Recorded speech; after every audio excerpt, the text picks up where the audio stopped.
కనులకే తీయదనం రుచి చూపే చిత్రాలే సవ్వడితో సంగీతం పలికించే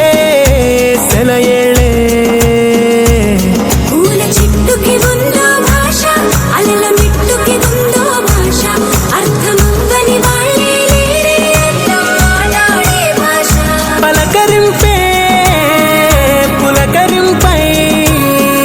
పిలుపునిస్తే పరవశించడమే మనసుకి తెలిసిన భాష మమతలు పంచే